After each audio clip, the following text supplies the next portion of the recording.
Okay, so ada 3 pembelajaran. So melihat kepada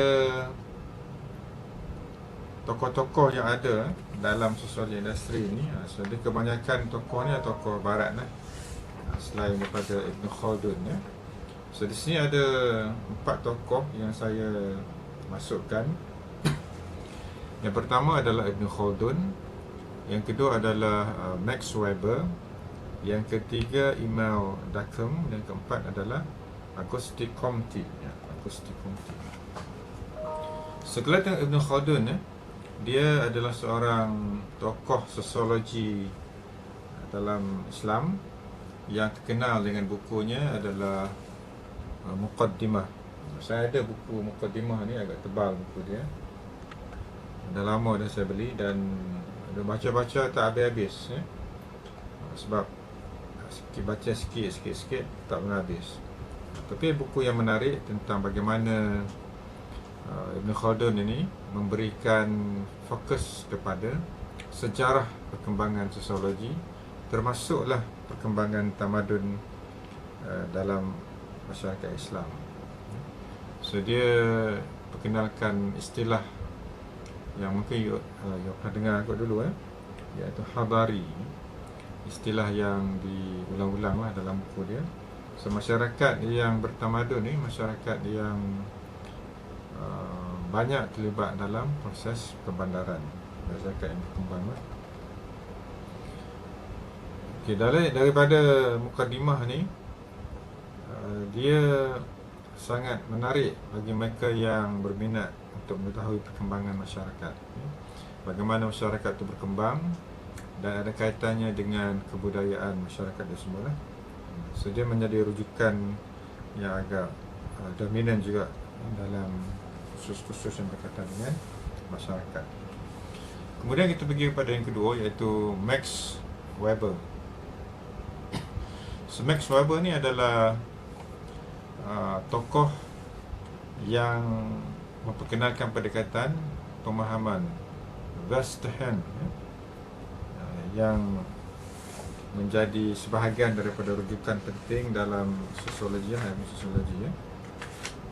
So dalam Max Weber ni dia memberi penekanan kepada nilai. So nilai, kepercayaan, tujuan, sikap ni yang menjadi pembimbing tingkah laku manusia.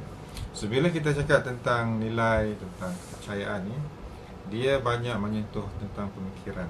Bagaimana kita berfikir tentang sesuatu perkara, sesuatu isu.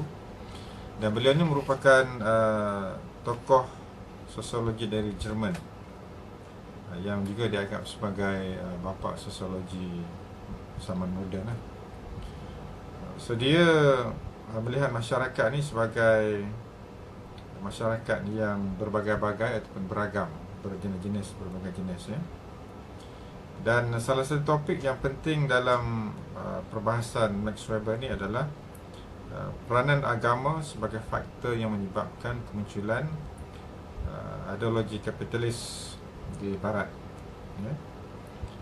So yang kena ingat salah satu daripada penekanan yang dibincangkan adalah peranan agama sebagai faktor yang menyebabkan munculnya kapitalis. Kapitalis ni kalau kita lihat dalam zaman moden pada hari ini ya, dia mementingkan modal, mementingkan pengumpulan kekayaan ataupun harta, dan tidak terlalu memberi penekanan kepada perkara-perkara yang lain lah.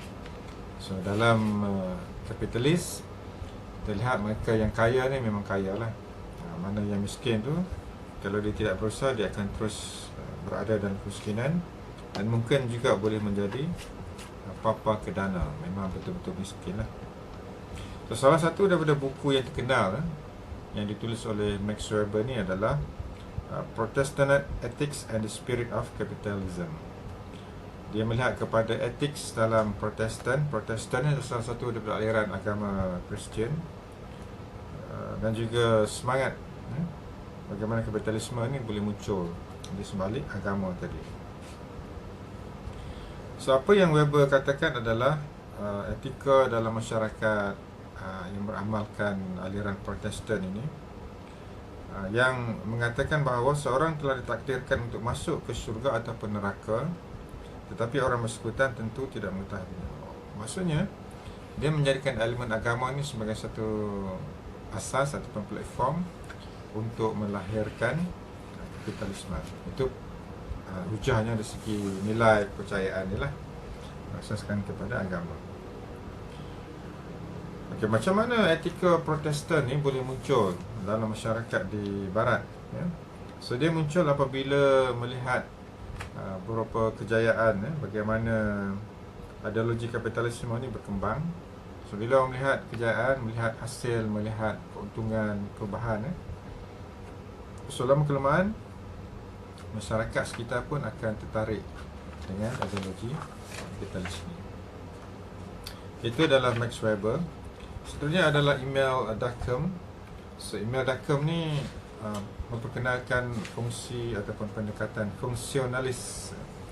So, macam mana dia meneroka fungsi fungsionalis ni? So penerokaannya adalah berkaitan dengan fungsi pelbagai elemen sosial sebagai pengikat dan pengawal ketenteraman sosial. So apa maksudnya? Maksudnya adalah dia melihat kepada analisis, kepada pengkajian tentang solidariti sosial ataupun kesatuan sosial dan juga integrasi sosial ataupun perpaduan sosial yang muncullah pada masa kehidupan Durkheim ni. Dia ni adalah dari Perancis, dia hidup dalam tahun pertengahan tahun kurun ke-19, dalam tahun 1860 gitu. So dia ni pun juga terkenal dengan buku dan juga pemikiran yang mencabar masyarakat pada masa itu, kerana dia ni hidup dalam masyarakat yang berhadapan dengan revolusi Perancis. So bila sebut revolusi, maksudnya dia ada pertembungan, pertentangan, perdebatan yang berpanjangan dalam masyarakat. So bila ada pertembungan, pertentangan dalam revolusi yang macam ni, so dia melihat konflik antara kelompok rakyat dan juga kelompok monarki, kelompok raja. Dan pada masa ni raja memang ditentang oleh rakyat di Perancis. Tapi pada masa yang sama,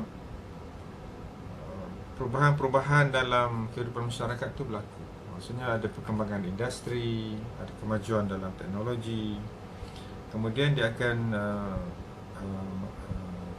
memecahkan tradisi sosial masyarakat ataupun rakyat pada masa itu. So bila masyarakat ataupun rakyat ni hidup dalam keadaan yang aman, tak ada konflik, harmoni, jadi pemikiran ataupun sikap mereka ni agak pasif lah. Tapi bila ada revolusi, adanya pertentangan, adanya konflik, so sikap tu mula berubah, nilai tu mula berubah ke arah agresif, ya? Jadi di sinilah Durkheim ni dia melihat kepada fakta sosial. Dia melihat kepada ciri-ciri yang bersifat empirikal. Empirikal ni dalam bentuk yang dia boleh tengok. Maksud tengok ni adalah dia ada data, ada kajian, ada angka, ada hasil dia, ada output dia. Sebab pada masa tu di Barat, falsafah pendidikan ataupun falsafah yang berkaitan dengan kehidupan ini, dia lebih kepada logik, lebih kepada eksperimen, lebih kepada melihat kepada adanya pemerhatian-pemerhatian yang khusus. Dia tidak sangat melihat kepada peristiwa-peristiwa yang bersifat metafizik ataupun yang bersifat alam gaib, tapi dia nak tengok kepada satu yang fakta lah. Contohnya, kenapa pokok tu bergoyang? Kenapa pokok bergoyang? Tak nampak pun dia menggoyangkan pokok kan. Tapi bila kita lihat kepada sains, pokok tu bergoyang secara umumnya adalah kerana terdapat angin ataupun pergerakan angin di sekitar pokok tersebut, sama ada kuat ataupun laju yang menyebabkan pokok tu bergoyang. So dia ada pemikiran saintifik yang macam tu. So Durkheim ni dia berasaskan kepada fakta. Antaranya adalah dia ada fakta social material dan fakta social bukan material. So dalam masyarakat yang melihat kepada fakta social material, so masyarakat seperti ini dapat dilihat dalam dalam struktur yang tertentu lah. Contohnya dia ada, kalau dalam agama dia ada masjid, dia ada gereja, dia ada kuil, dia ada sinagog. Sinagog ni untuk agama Yahudi lah. Mungkin dia ada rumah-rumah ibadat yang lain, sebab dia ada struktur dia. Kemudian juga dia ada komponen masyarakat. Bila sebut fakta social material, dia ada komponen masyarakat. Komponen masyarakat ni dia ada lapisan-lapisannya lah. Kalau di Malaysia hari ni ataupun di kebanyakan negara, dia ada T20, M40 ataupun B40. So dia ada strukturnya. Dia ada kelas yang kaya, kelas pertengahan dan kelas yang miskin. Dan juga satu lagi elemen yang dinyatakan oleh Durkheim ni, fakta social material, adalah perumahan. So masyarakat ni ada rumah atau ada tempat tinggal yang khusus. Kalau tengok di Malaysia, kita kenali kawasan rumah ni dengan kawasan perumahan yang digelar sebagai taman lah kalau di bandar. Taman ataupun kawasan apartmen ataupun kondominium. So dia ada tempat-tempat khusus. Kalau di kampung, rumah tu agak tidak tersusun, tapi disebut sebagai kampung lah. So ada perkara yang kita boleh lihat dan kita boleh nampak secara jelas. Maksudnya fakta social material adalah satu yang real, satu yang nyata, dan dia menjadikan masyarakat tu masyarakat yang boleh nampak kemajuan dia. Daripada satu rumah, satu taman, kepada 10 rumah, mungkin ada 2-3 taman. Dia akan berkembang lah, ya. Kemudian fakta social non-material. So non-material ni berkaitan dengan sesuatu peristiwa yang berlaku dalam masyarakat. Contohnya masyarakat yang kita dapat tengok dalam nilai, perubahan nilai, ya. Kalau tengok dalam masyarakat di Malaysia tahun 70-an, 80-an, 90-an sampai tahun ke 2000 sekarang ni, nilai masyarakat Malaysia secara umumnya sekarang pun dah berubah, daripada tahun 70-an, 80-an dulu. Kita mungkin tak begitu berdisiplin bagi orang bekerja lah. Datang kerja pada masa dulu tu kena tulis dalam buku log je, kehadiran masa pukul berapa, balik pukul berapa, ya. Tapi bila kerajaan Malaysia, masa tu Dr. Mahathir yang menjadi Perdana Menteri, so dia melihat perubahan perlu berlaku dan dia jadikan Jepun sebagai contoh. Sebab itulah dia perkenalkan dasar pandang ke timur. So dalam masyarakat Jepun, masa sangat penting. Menepati masa tu sangat penting. Dan dia perkenalkan konsep clock in, clock out. So dia ada mesin, tekan, orang masuk kerja tekan, masa masuk, kemudian bila balik pun kena tekan lagi, clock out. So sistem tu berubah, teknologi tu berubah dengan pelbagai kaedah pada hari ini. Kalau di UTM, kita cuma pakai apps, ya. Kalau saya pakai apps. Kemudian apps tu saya masukkanlah info, ya. Dan dia boleh rekodkan kehadiran. Dan kalau nak keluar, kita masuk balik apps tu, dah rekodkan masa kita keluar. So tak lagi nak tulis tangan dalam buku, Tapi teknologi tu berkembang, tapi konsep dan nilainya adalah sama, iaitu untuk menguruskan masa bekerja orang yang bekerja lah. Ada yang pakai thumbprint, ada yang pakai touch in, touch out dan sebagainya. Jadi konsepnya adalah sama. Selain daripada nilai, perubahan juga dalam bentuk sikap, dan juga tingkah laku. So Durkheim ini melihat dan juga meneroka bagaimana fungsi pelbagai elemen sosial sebagai pengikat dan pengawal kesetaraan sosial. Tadi itulah dia ada dua. iaitu satunya social material dan keduanya social bukan material. So, menarik juga dia buat kajian, buat pemerhatian dan juga membuat penulisan tentang bagaimana fungsi ini menyebabkan perubahan dalam masyarakat. So, Max Weber tadi tentang nilai yang berasaskan kepada Protestan. Edmund Durkheim ni berasaskan kepada fungsi sosial dalam masyarakat. Kemudian Auguste Comte, ini tak banyak sangat. Dia berkenal istilah sosiologi sebagai cabang ilmu sosial. So, antara orang yang awal lah dalam ilmu sosiologi ini yang memperkenalkan ilmu sosial dalam masyarakat. Jadi ada banyak lagi tokoh-tokoh, banyak lagi tokoh yang terkenal lah dalam sosiologi. Cuma untuk slide ni saya ambil 2-3 tokoh yang utama.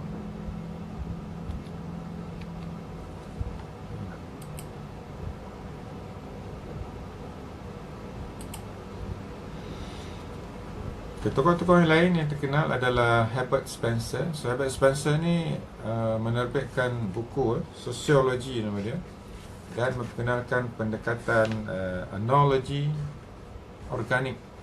So, dia lebih kurang macam medik lah, iaitu memahami masyarakat seperti tubuh manusia sebagai suatu organisasi yang saling bergantung antara satu sama lain. So, dia melihat ada kaitan antara satu organ dengan organ yang lain. Ini bertepatan dengan hadis Nabi Muhammad SAW. Dia kata kalau seseorang, kalau anggota badan tu sakit, yang lain, anggota yang lain pun akan sakit jugalah. So, konsepnya sama. Kalau dalam masyarakat tu ada masyarakat tertinggal, terpinggir, masyarakat miskin, orang lain pun akan ada kesan. Contohnya di negara yang mungkin negara yang belum maju lagi lah. Kalau masyarakat tu kurang berpendidikan, sebahagian besar masyarakat tidak mendapat pendidikan yang formal lah, maksudnya tak pergi sekolah, tidak ada sistem yang teratur untuk membuat perubahan dalam masyarakat. So, akhirnya mereka yang tak ke sekolah ataupun tercicir di sekolah ni akan terpinggir, dia tak dapat pekerjaan yang baik, mungkin tak dapat kerja langsung, dia akan jadi penganggur. Dan bila jadi penganggur atau tak dapat kerja yang baik ni, pendapatan tentulah tak banyak. Pendapatan tak banyak ataupun tak ada pendapatan. So, akhirnya apa yang mereka buat adalah mungkin dia akan terjerumus ke dalam kes-kes yang melibatkan jenayah, mencuri, merompak, peras ukut ataupun pecah rumah. So, dalam keadaan macam ni, masyarakat yang tidak berpendidikan ni akan menyebabkan berlakunya kepincangan dalam masyarakat. So, orang yang ada duit, mungkin orang yang agak kaya, orang yang hidup agak baik, akan rasa terancam dengan kelompok masyarakat yang tadi ni, yang miskin ataupun susah, yang tak ada pekerjaan ni, yang akan ke satu masa akan pergi ke rumah orang kaya tadi dan mencuri ataupun merompak. So, masyarakat berada dalam ketakutan. So, itu adalah Herbert Spencer yang memperkenalkan sosiologi daripada perspektif tubuh badan kita lah. Kemudian Lester Frank Ward, dia menulis buku tentang dynamic sosiologi. Maksudnya masyarakat ni berubah, dia tidak akan statik. Kalau nak tengok macam mana masyarakat Malaysia tahun 70-an kita ataupun 80-an, kita boleh pergi ke selatan Thailand. Maksud saya ni, bagaimana perkembangan kemajuan fizikal tu lebih kurang sama lah macam tahun 80-an kita. Ataupun juga kita pergi ke tempat-tempat di Filipina. Filipina ni negara yang banyak pulau. So, ada pulau yang besar dan maju, dan ada pulau yang tak besar, yang kecil, yang tersisih sikit. Dia agak perlahan proses kemajuan. Tapi kita dapat tengok, kita dapat kembali ke masa 80-an, 90-an dulu. So, dalam FB saya, kerap juga saya dapat post-post tentang masyarakat di Filipina ni yang masih lagi kehidupannya sama dengan masyarakat Malaysia tahun 80-an. Kuranglah dulu, 70-an, 80-an dulu. Contohnya dia buat pertanian, sawah padi ya. So, di Malaysia kalau nak tengok orang jemur, petani yang ambil ambil padi ni, dia jemur padi atas jalan raya ataupun dalam sawah yang kering tu. Agak susah dah nak tengok sekarang ni. Tapi di tempat-tempat di Filipina ni masih ada lagi orang yang jemur padi ni atas jalan raya, kemudian menuai secara tradisional. Masih lagi tidak berkembang dengan pesat lah di tempat ni. Tapi di Malaysia secara manualnya dah sangat dah tak ada kot, semua pakai mesin lah. So kita dapat tengok perubahan ataupun masyarakat yang berubah ni dari semasa ke semasa. Macam kita ni negara yang dah maju so kita dapat tengoklah negara yang belum maju ni bagaimana mereka menguruskan masyarakat. Kemudian soal lagi adalah Karl Marx, satu tokoh yang agak besar juga, yang memperkenalkan pendekatan materialis dialektis, iaitu konflik antara kelas sosial menjadi intisari perubahan dan perkembangan masyarakat. So dia punya keyword sini adalah konflik antara kelas sosial, kelompok yang paling kaya, kelompok pertengahan ataupun kelompok yang miskin. Sentiasa ada konflik. Orang kaya konfliknya nak terus kaya lah. Orang miskin nak keluar dari kemiskinan. Jadi mereka bersaing untuk mencari wang, mencari harta, mencari apa sahaja imbuhan untuk terus keluar daripada keadaan yang mereka tak nak kepada keadaan yang mereka nak, ataupun keadaan yang mereka mahu. So Karl Marx ni adalah tokoh yang hidup pada zaman abad ke-19. Dia ni antara orang yang melihat keadaan kehidupan orang bekerja sebagai buruh lah, yang susah. Hidup sebagai buruh ni susah, hidup sebagai pekerja bawah ni agak susah lah. Dan bila hidup dalam keadaan susah ni maksudnya terpaksa banyak menggunakan tenaga fizikal lah untuk mendapatkan pendapatan. So apabila dia melihat kesusahan ini sebagai satu titik untuk dia buat perubahan, so dia kata perlukan satu sistem yang lebih baik lah dalam masyarakat. So kita tengok Marx ni adalah Marxisme, iaitu pemikiran yang berkaitan dengan komunisme. So dia ni banyak menulis tentang idea dan juga pemikiran dia. Dan salah satunya adalah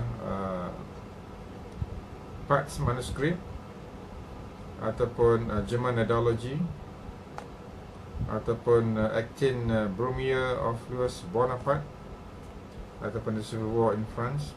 So dia ni banyak menulis. Bila banyak menulis, dia memiliki pemikiran-pemikiran yang mencabar ideologi pada masa tersebut lah. So dalam teori Marx ni, kita mengenai teori Marx, so dia kata yang pertama adalah konflik ini berpunca daripada beberapa anggapan, beberapa alasan, beberapa asas. Yang pertama adalah perubahan, change, adalah simptom yang melekat, yang berada pada setiap masyarakat. Maksudnya change ataupun berubah ni memang satu ciri lah yang ada dalam masyarakat. Kalau tengok masyarakat di Melaka zaman Kesultanan Melaka, kemudian bila masuk penjajah, kemudian bila merdeka, so dapat lihat perubahan. Di Melaka dulu, masa Kesultanan Melaka dulu, masyarakatnya ada struktur yang berbeza dengan apa yang ada sekarang. Sekarang ni dah masuk dalam federal persekutuan, so dia terpaksa mengikut apa yang federal ataupun persekutuan lakukan. Kalau pada masa Kesultanan ataupun Empayar Melaka dulu, so dia ada sistem yang tersendirilah untuk dia menguruskan pemerintahan ataupun pentadbiran. So dalam masyarakat ni, mau tak mau perubahan adalah satu simptom, satu ciri yang ada dalam masyarakat. Dan yang kedua dia kata, konflik juga adalah simptom yang ada dalam masyarakat ataupun ciri yang ada dalam masyarakat. Tadi perubahan, yang kedua adalah konflik. So konflik ni sentiasa berlaku antara kelas, ya. Dan sebab sini konflik antara kelas menjadi intisari perubahan dan perkembangan masyarakat. So konflik mau tak mau akan berlaku. Apa konflik yang berlaku di Malaysia pada hari ini? Boleh tak kita bincangkan sikit? Apa konflik yang berlaku pada hari ini? Kalau boleh kita tanya pada, so prepare. Kita tanya pada Farah Sofia. Ada Farah? Farah Sofia. Okey, agak-agaknya apa konflik yang berlaku di negara kita lah hari ni agak-agaknya? Kalau semalam Masjidil Aqsa kena serang. Apa? Ada apa? Masjidil Aqsa kena serang semalam. Masjid Al-Aqsa, ya, dibom oleh, itu konflik masyarakat global lah. Hmm. Kalau dalam masyarakat Malaysia, Malaysia baru-baru ni pasal perceraian. perceraian. Siapa yang bercerai tu? Ah, banyak artis lah. Artis lah, ya. So bila artis muncul bercerai ni, ramai lah orang yang nak memberikan pandangan kan. So itu konflik keluarga lah. So ada konteks yang besar tu adalah konflik keluarga, ya. Bercerai. Okay, terima kasih pada Farah Sofia. So konflik ni berlaku macam-macam tema. Keluarga ada, pendidikan ada, kesihatan ada, keselamatan pun ada kan. Macam-macam lah kepada tema. Okay, tadi yang pertama adalah perubahan, change. Yang kedua adalah konflik. Yang ketiga, Max ni kata, setiap unsur dalam masyarakat memberikan sumbangan bagi terjadinya perubahan sosial dan juga perpecahan tadi. So setiap unsur dalam masyarakat, maksudnya setiap peringkat dalam masyarakat ni dia ada peranan dia yang menyumbang kepada sama ada nak berubah ataupun nak berpecah. Okay, contoh kita tengok dalam pilihan raya yang baru lepas lah. Kita tengok perubahan tu sangat ketara. Dalam tahun-tahun 90-an sampai ke awal tahun 2000, perpecahan dalam pemikiran masyarakat tu tak berapa sangat.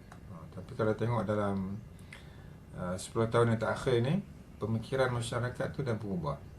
Barangkali kesedaran berpolitik masyarakat Malaysia ni dah pun nampak kematangan. So perpecahan dalam pemikiran di kalangan pengundi di Malaysia ni kita tak boleh anggap sebagai mungkin dia bergerak ke belakang, mundur ke belakang kan. Tapi sebenarnya adalah terdapatnya kematangan dalam pemikiran masyarakat ataupun pengundi yang ada di Malaysia pada hari ini. Tapi mereka ni menyumbang kepada yang penting adalah kesejahteraan hidup. So ingat, bila kita berbincang, bercakap tentang politik, sebenarnya politik ini adalah satu alat untuk memberikan kesejahteraan kepada rakyat di negara tersebut lah. So kalau you all ni bila dah sampai umur, you all dah boleh mengundi ke semua ni? Dah layak lah kan? Layak untuk mengundi kan? So kena ingat, undi ni adalah untuk memberikan kesejahteraan kepada negara kita. So mereka yang tak mengundi ni, mereka yang tahap kesedaran tu agak kurang sikit lah. Yang keempat adalah setiap masyarakat yang terintegrasi, yang bersepadu, yang berpadu di atas penguasaan ataupun dominasi oleh sejumlah orang tertentu terhadap sejumlah orang lainnya. So maksudnya masyarakat miskin tadi, katakan orang miskin tadi, mereka ni boleh bersatu dengan beberapa kelompok yang lain kerana adanya dominasi. Adanya dominasi daripada mungkin sejumlah kecil saya tadi ada kuasa. Contohnya di Malaysia kita ada parti-parti politik yang boleh bergabung dan bentuk kuasa. Kita juga ada sistem monarki, sistem raja berperlembagaan. Di Malaysia ni kita panggil raja berperlembagaan. Kalau monarki ni raja yang kuasa yang mutlak lah. Contohnya di Brunei, di Arab Saudi dan negara-negara Arab yang lain lah. So di Malaysia kita ada parti politik, kita ada raja berperlembagaan, kita ada parlimen. Struktur yang macam ni boleh menggesa ataupun mengarahkan kelompok-kelompok tertentu untuk bersatu ataupun berpecah. So itu adalah teori yang dinyatakan oleh Karl Marx tadi, yang melihat kepada konflik antara kelas sosial yang menyebabkan masyarakat berubah. Saya ingat tokoh-tokoh ni yang boleh study sikit lah. Biasanya kita akan tanya ciri-ciri teori tadi dengan tokoh yang bersesuaian. Okay, next. Ini boleh ni tak? Tak dengar lah punya meja. Okay, perkembangan sosiologi tidak dapat dielakkan daripada mengambil pemikiran tokoh sosiologi klasik. Yang tadi itu adalah tokoh-tokoh sosiologi klasik lah, yang muncul lah dari semasa ke semasa. Kerana mereka ni ada juga sumbangan terhadap pengalaman masyarakat untuk berubah, dan kebanyakan perubahan tu berlaku di Eropah. So di Eropah ni memang pada masa tu menjadi pusat perkembangan ilmu lah, khususnya ilmu sosiologi. Kemudian revolusi industri dan pelbagai revolusi sosiopolitik lainnya di negara-negara Eropah telah menghasilkan beraneka pandangan sosiologi klasik mengenai perkembangan kapitalisme, rasionalisme dan juga perubahan struktur sosial. So maksudnya berlakunya revolusi, macam-macam revolusi lah, politik boleh, sosial boleh, ekonomi boleh, budaya boleh, di Eropah ni memunculkan ataupun menyebabkan kemunculan ideologi kapital yang mementingkan modal, mementingkan wang ringgit, mementingkan harta. Rasionalisme, satu bentuk pemikiran lagi, rasional lah. Dia menolak pemikiran-pemikiran yang bersifat spiritual ke, ataupun pemikiran bersifat wahyu, yang bersifat ilham, dia tak mahu. Dia nak yang rasional. Dan perubahan struktur sosial. So kalau you ambil subjek falsafah dan isu semasa, you akan belajarlah tentang ideologi ini, bagaimana di Eropah pada perkembangan selepas revolusi industri itu, mereka ni telah meminggirkan peranan agama dalam masyarakat. Sebab itulah sekarang ni muncul pelbagai bentuk pemikiran, termasuklah pemikiran berkaitan dengan kejantinaan. Ada grup yang melobi supaya masyarakat menerima ideologi ataupun bentuk kehidupan lelaki kahwin dengan lelaki, wanita kahwin dengan wanita. So di barat perkara ni dah dianggap satu yang normal, boleh diterima. Dan mereka juga memaksa pemikiran macam ni kepada orang lain, dan sampailah kepada negara kita, yang ada juga kelompok-kelompok yang bersetuju dengan bentuk budaya yang berlaku di barat, tapi kelompok yang kecil lah. So pemikiran macam ni muncul dalam masyarakat di Eropah kerana berlakunya pelbagai revolusi tadi. Orang mula berfikir dia nak perubahan, dia nak jauh sikit daripada pengaruh agama lah dalam kehidupan dia. Perubahan-perubahan tersebut sama ada dalam masyarakat ataupun organisasi memberikan sumbangan yang sangat bermakna untuk perkembangan sosial industri. So apa yang berlaku dalam masyarakat di barat pada masa tersebut, khususnya di Eropah, ada sumbangan dia. Walaupun kita tengok nampak tak selari dengan budaya pemikiran kita, tapi sumbangan dalam bentuk yang lain tu ada. Perubahan nilai, perubahan sikap, perubahan tingkah laku memang ada lah. Okay, sekarang kita tengok sikit bagaimana teori-teori sosiologi berkembang. Dia bermula apabila berlakunya perubahan, krisis di Eropah Barat. Eropah Barat ni, kalau kita tengok negara-negara yang ada sekarang seperti Perancis, Jerman, Itali, negara Eropah Barat lah. Kalau Eropah Timur ni seperti Hungary, Poland, negara-negara yang dia mirip kepada, kalau sebelum ni mirip kepada aliran komunisme. So antara krisis yang berlaku ni adalah kemunculan kapitalis pada abad yang ke-19. Kapitalisme satu ideologi yang So nakkan kekayaan, penggunaan harta, penggunaan modal yang banyak, yang kaya bertambah kaya, yang miskin papa ke dana. Kemudian perubahan bidang sosial politik. Struktur politik ni berubah apabila gereja ataupun pengaruh agama Kristian pada masa itu dipinggirkan. Jadi lahirlah pelbagai bentuk pemikiran yang baru yang mencabar dominasi gereja sebelum itu. Lahirlah republik, lahirnya demokrasi, ataupun munculnya sekularisme. Perubahan yang berlaku dah dalam masyarakat ni. Kemudian reformasi Martin Luther. Martin Luther ni adalah aktivis sosial yang selalu berusaha berkempen ke arah kesaksamaan masyarakat. Orang kulit putih, orang kulit hitam ni, baginya tidak ada perbezaan, semuanya sama je. Kemudian peningkatan idea individualisme.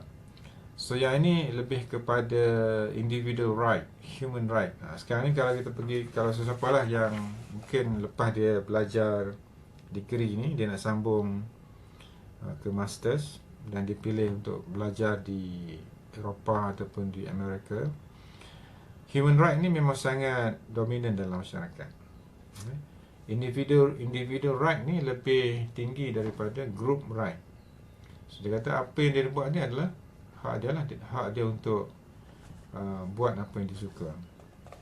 Berbanding dengan masyarakat di timur ataupun negara-negara di timur, budaya individual right ni taklah begitu menonjol berbanding dengan community right.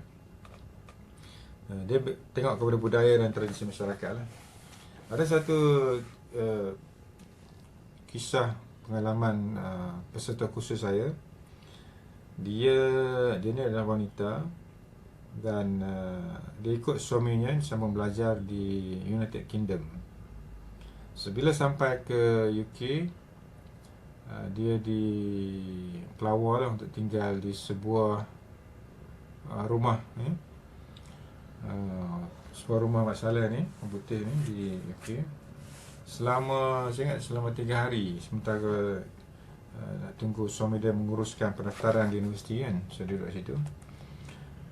So pada anggapan wanita ni ataupun keluarga ni, mereka dijemput untuk tinggal ni dengan percuma lah.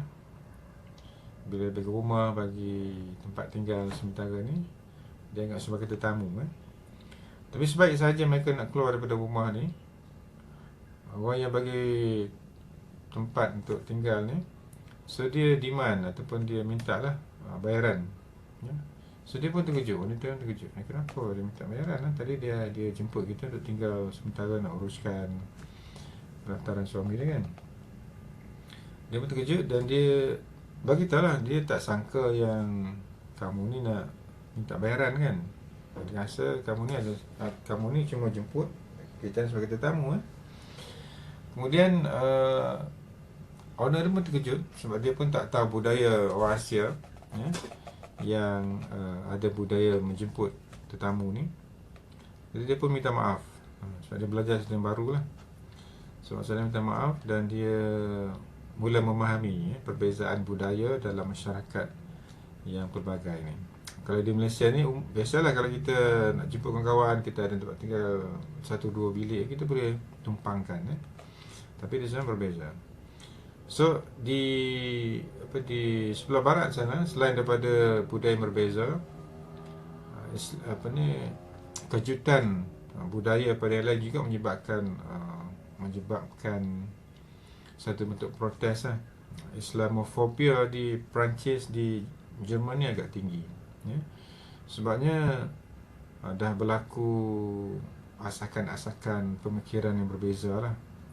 Contohnya di Perancis dalam seminggu 2 lepas berlaku demonstrasi yang agak besar juga lah dalam masyarakat di sana. Macam-macam demonstrasi pasal agama, pasal pekerjaan, pasal tak puas hati, macam lah. Kemudian konflik yang lain, munculnya ilmu pengetahuan moden. Ilmu pengetahuan moden ni yang sekarang ni lah, dia sebenarnya ada step, ada stage dia. dia ada moden, dia ada pasca moden. So dalam moden ni ada ciri-ciri dia, pasca moden pun ada ciri dia. So muncul dalam pengetahuan moden ni maksudnya pengetahuan ni berasaskan kepada saintifik, kepada eksperimen, kepada rasionalisme, kepada pemikiran kebebasan, dan berbagai lagi lah. Berkembangnya konsep kepercayaan pada diri sendiri.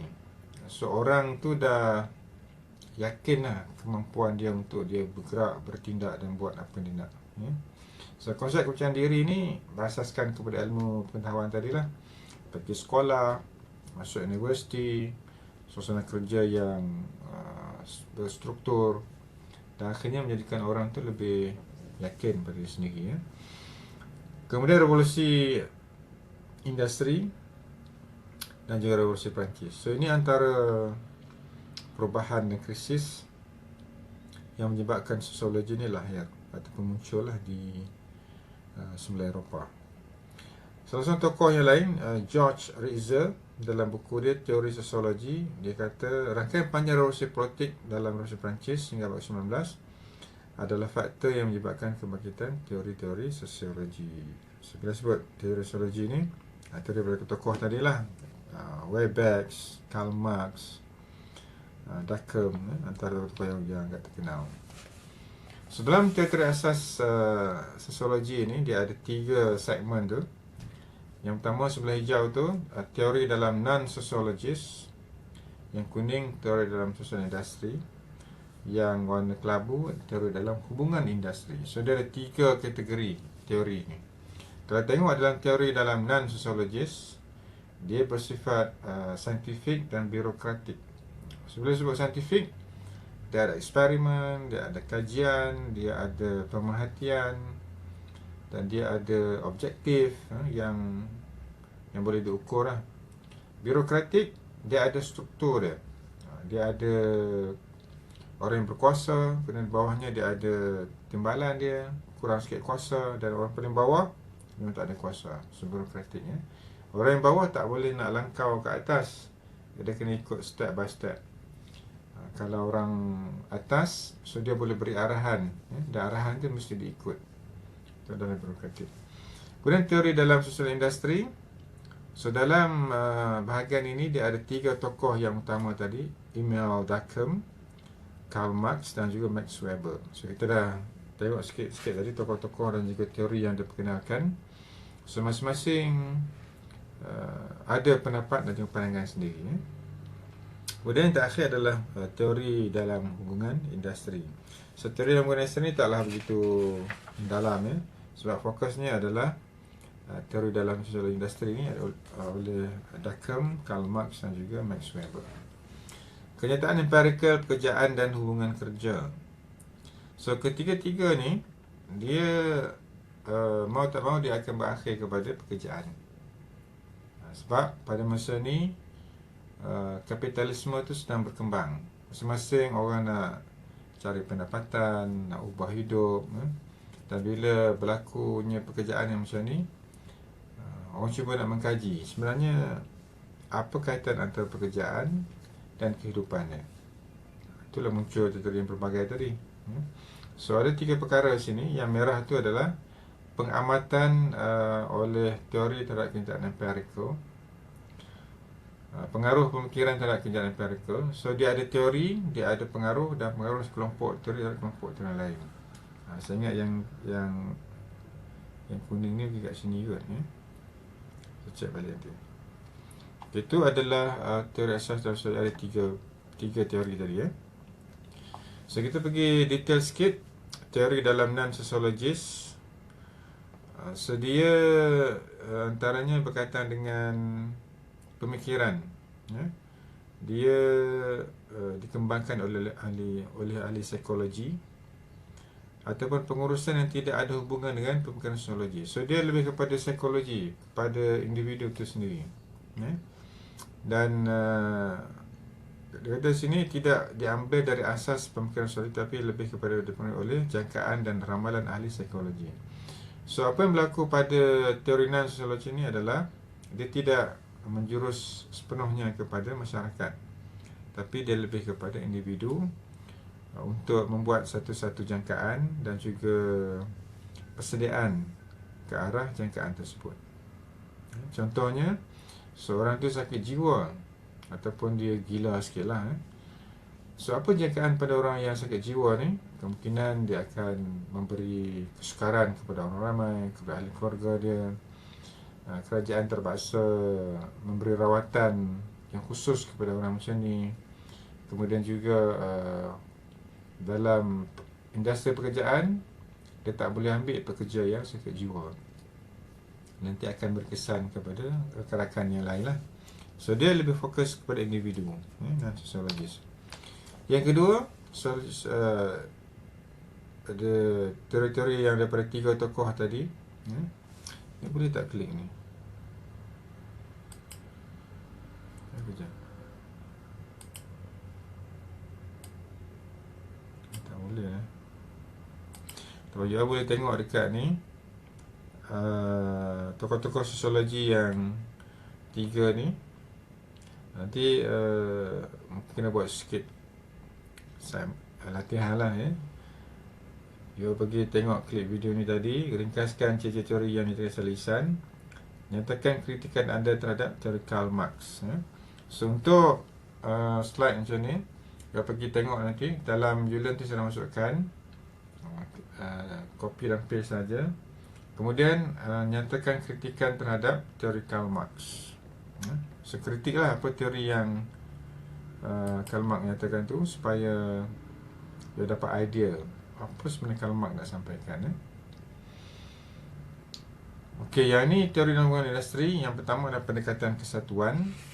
So, ini lebih kepada pemikiran Durkheim lah, iaitu kesatuan. Dan Durkheim ni mementingkan integrasi sosial. Dia dah sebut tadi, dia ada social material, social non-material. Dan fokusnya adalah produktiviti, kerja dan juga keuntungan. So, dalam industri ni, mau tak mau dia nak produktiviti, dia nak kerja kuat, kerja keras, hasil banyak, untung banyak. Dan dia memang tak suka kepada orang yang menentang ni. Syarikat tak mahu tengok pekerja dia mogok ataupun protes. Syarikat nak tengok pekerja terus bekerja, terus hasilkan untung yang banyak, terus hasilkan produk yang banyak dan happy. Tapi dia punya matlamat dia adalah untuk kepentingan bersama lah. Sama-sama dapat hasilnya. Kalau dapat untung yang banyak, dia boleh bagi bonus lah. Kalau dapat sikit-sikit untung, dia mungkin bagi kenakan gaji yang sikit-sikit, ataupun dia bagi allowance dan sebagainya. Okay, tadi pendekatan yang pertama. Pendekatan kedua adalah pluralis. Pluralis ni adalah pendekatan yang menggunakan pemikiran Weber, iaitu konsep bergabung. So, dalam pendekatan Weber ni, dia melihat kepada kepentingan bersama. Sama-sama nak berjaya, sama-sama nak maju, dan dia boleh menerima perbezaan pendapat. Jadi, perbincangan, kesatuan, ataupun perdebatan yang ke arah kebaikan dalam organisasi itu dia suka. So, pendekatan pluralis yang kedua. Yang ketiga, pendekatan radikal. Pendekatan yang menggunakan aliran pemikiran Karl Marx. Karl Marx tadi ingat, Marxisme, ada konflik. So, dalam konflik ni, dia melihat kepada simptom ataupun gejala perubahan, isu-isu yang berlaku dalam organisasi itu sebagai point untuk membuat perubahan. Tapi yang menariknya, dia kata apa-apa yang ada dalam syarikat, dalam negara ni adalah sumber kita bersama. So, dia memperkenalkan pemikiran Marxisme, pemikiran komunis. Dan dalam negara komunis, memang semua harta adalah milik negara. So, dia ambil, jadikan milik negara, dan dia bagilah, dia bagi-bagi pada orang lain, pada rakyat dia, untuk sama-sama merasai apa hasil negara. So, individunya memang agak kurang lah dengan ketara dalam pendekatan radikal ni. Okay, so itu saja untuk slide pada hari ini. Dan rujukan yang you boleh tengok adalah buku rujukan kita utama, Dr. Ang. Reza buat Excel juga tengok psikologi. Ya. So yang ni soalan ni kena jawab juga, bincangkan teori pengurusan saintifik dan birokratik. So yang ini you all cari tokoh-tokoh dia, ya. So maksudnya untuk slide untuk kuliah ni ada dua latihan lah. Yang pertama tadi adalah tadi yang ni ada klik video sini. Boleh tak kalau kita klik?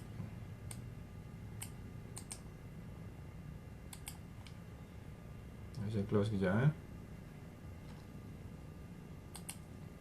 Stop.